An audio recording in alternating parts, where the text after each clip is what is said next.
Welcome back to my Rodney Rooms. We're going to take a tour of the rooms now and the miniature rooms, and I hope we'll be able to see things in more detail. I'm going to start over here on the right. Down at the bottom is a little box, the standard of Ur on the top of it. It's a British Museum souvenir. And just like mine on the desk in the real room, the table is a 1-inch to 1 scale replica made by Eleanor Cruz of Graybull, Wyoming. She's 84 years old and she's still making fabulous miniatures. It has drop leaves just like the original with little teeny hinges, but the supports for it are made out of wood on a dowel, the same as the original, and the hand-turned legs, one of the legs, juts out a little bit odd, just like the original. She went to great pains for that, bless her heart. On top of it is an oil lamp with a blue willow shade, and beside that a piano box on a mirror, just like in the original in my room. Up on the wall, you will see the Michelangelo Sistine Chapel, the hands from the center of the Sistine Chapel, unrestored, like is in my living room. Back here in the back, you can see the Triumph of Death by Peter Bruegel, the elder, copied from my reproduction. To the left of that is the Currier and Ives, the beautiful Persian. That frame is made out of popsicle sticks. But it looks a lot like the original. It's up there. The grandfather clock. To the right is the wall sconce, the candle wall sconce, pewter, made by my husband. Down here on the floor, you can see the greyhound asleep in his bed. And here to the left, the quilt rack with the blanket and quilt. And the bedding that you see here I made years and years and years and years ago.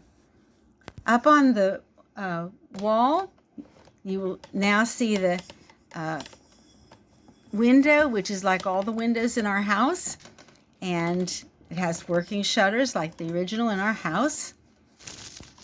Moving over, going to see the back wall. The plantation desk is a miniature I had made by Philip J. Grand of Burbank, California. And this is the second piece that I had done. This is an exact replica to even matching the knots on the wood, the metal around the keyholes, the knobs. Absolutely everything about it is an unbelievably beautiful, perfect rendition. None of the drawers are interchangeable. They're all individually fitted, just like the original. On the surface desk, the desk surface, you'll see the pewter plate and the linen napkin with the pewter napkin ring and the pewter spoon. He has real silverware by his plate. I don't have that. And the blue willow mug and the clear drinking glass with the blue glass base. And to the right, you will see the Orient Express lamp. On top of that, the Seth Thomas clock. My husband and I made that, and it's in pieces. It's all put together to match the original. The clock is an actual watch face from a very small watch. To the left is a replica, a reduction really, of the Jacob Bolin reproduction bowl that I have in real life size from the Metropolitan Museum of Modern Art. And I bought that bowl, that miniature, out of a catalog years ago and never knew that the full-size one existed. And later on, years later, I found the full-size one on eBay. Couldn't believe my eyes. There's a German Stein over there from the Hofbrau in Munich. On the back wall, if I can get there without glare, on the back wall you will see the pictures of Mississippi that are hanging in my real room. These miniatures were matted and framed by my sister, Doris Sheffey of Sheffey Custom Framing in Camp Hill, Pennsylvania. Sorry about that. Beneath that is the reduction of the photograph of Uncle Tobias with his best black greyhound. And to the right of that are the small illustrations from the Book of Dogs that hang in my room in real life. This portrait of the couple, which I guess are his parents, this is not a reduction of anything. This is the actual size. And this photograph was made very early in the 20th century and then reduced and put on a pinback, P-I-N-B-A-C-K, which you wore on your clothing. And I bought it as an antique a zillion years ago, and now I get to display it as a full-size picture. Over here, I'm going to go around the room and then pull out to show the foreground things. At the top is a duplicate of the lithograph I have hanging in my room above the plantation desk.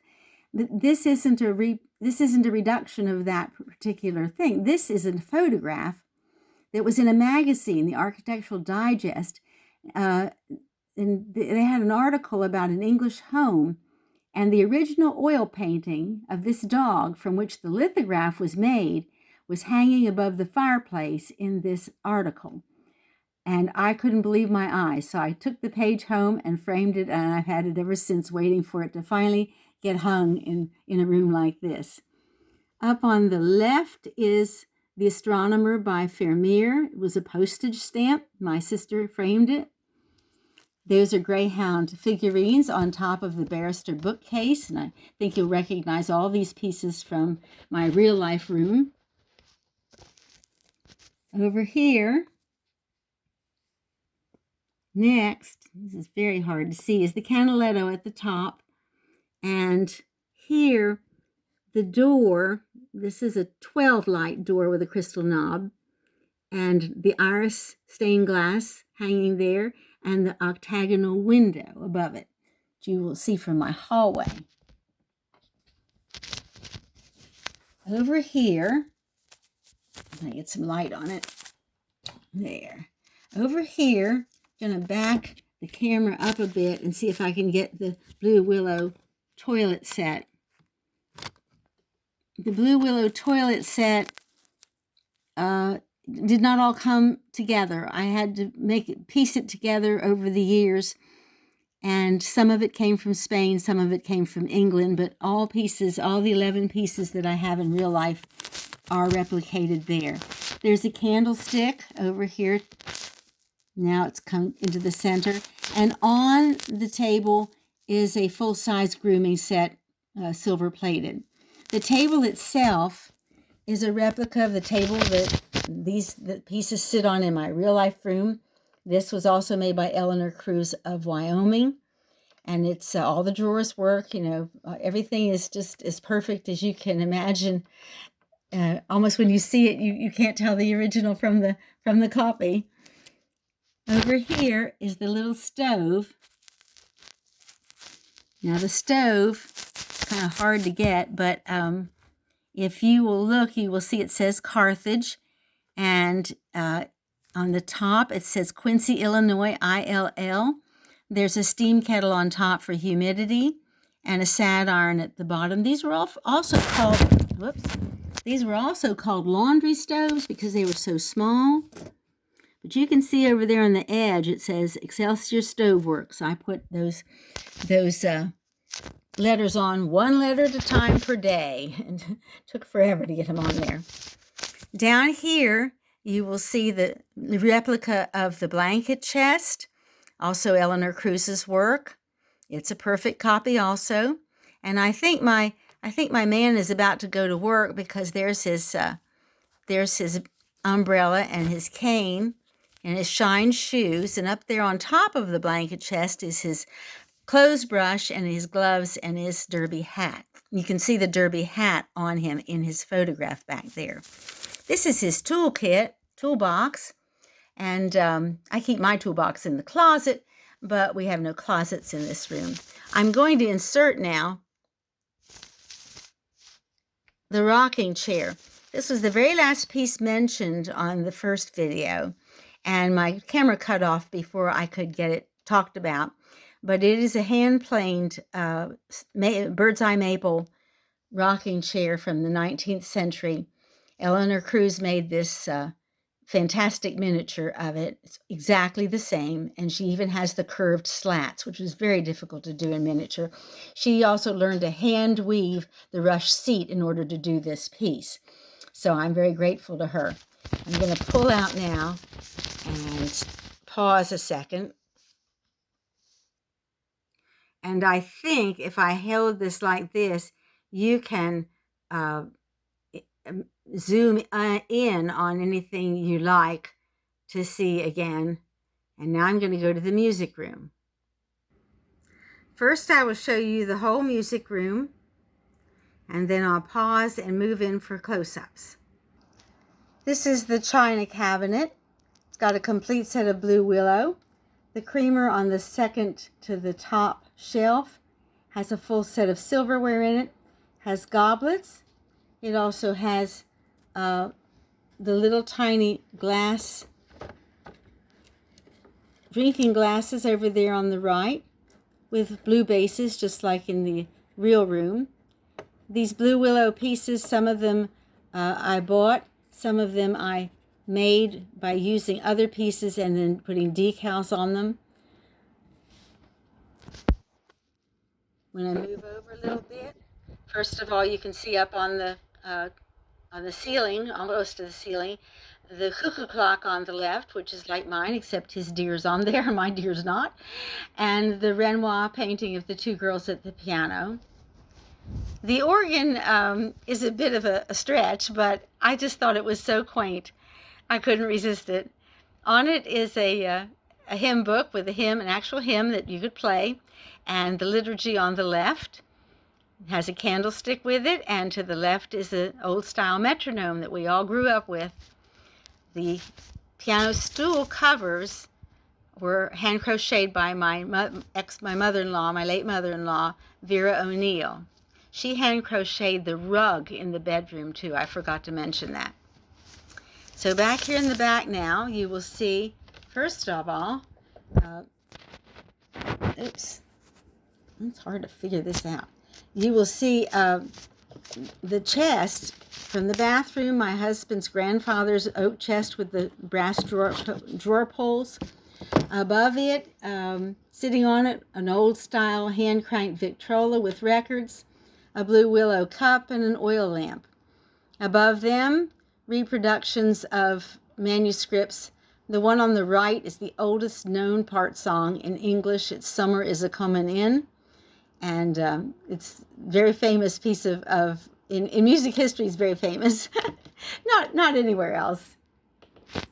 Over to the left of it is a standard 4-line, 3-space composition. I don't know exactly what it is, but it's a religious composition in Catholic score. Down at the bottom, you can see over there in the corner, there's a little greyhound sitting there, another piano stool. There are actual legible newspapers in the chest. All of the music scores in here are legible. I have played at least one piece in every book over the years, so at least one page looks very familiar to me. Over here on the left, on the right is a blue willow platter, like the one I have on my wall. And to the left is a reduction of the music room that hangs also in my own room. There's a mirror over here on the wall. I'm trying to get the light to show you. So it's pretty dark in here. The mirror on the wall is one that we have in the living room. Down here is the octagonal table with a chess set and a whole deck of cards, complete with the 2 jokers on the floor, and more scores thrown around because musicians aren't always that neat. The piano is a very nice reproduction. The hourglass works. The music is all legible. It can all be played.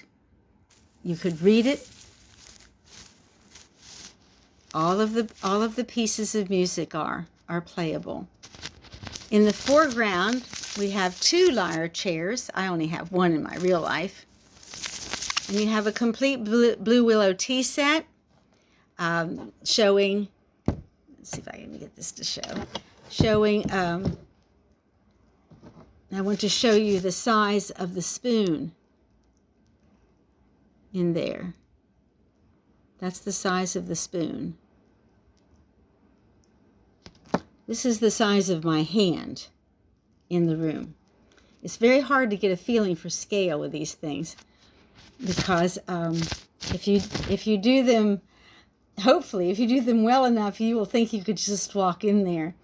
The most famous rooms are works of art and world famous. The Betty Thorne rooms are now, I believe, in Knoxville. I saw them in Chicago in 1983. No, 1984. They're astounding, but they were all made by master craftsmen. There's another set of rooms that show crime scenes, and they were all made by a lady named Lee, was her last name, Lee, and they're owned by the Baltimore Medical Examiner's Office, and are used for seminars. And you can see a picture of all of those on the internet, but none of this internet stuff was available when I was dreaming this up. So I didn't mention that I have blue willow wallpaper that's made for doll houses. And I'm going to pause now and then give a long shot again of the full room so that if you want to zoom in on anything, hopefully you can. And I thank you very much for looking at my video.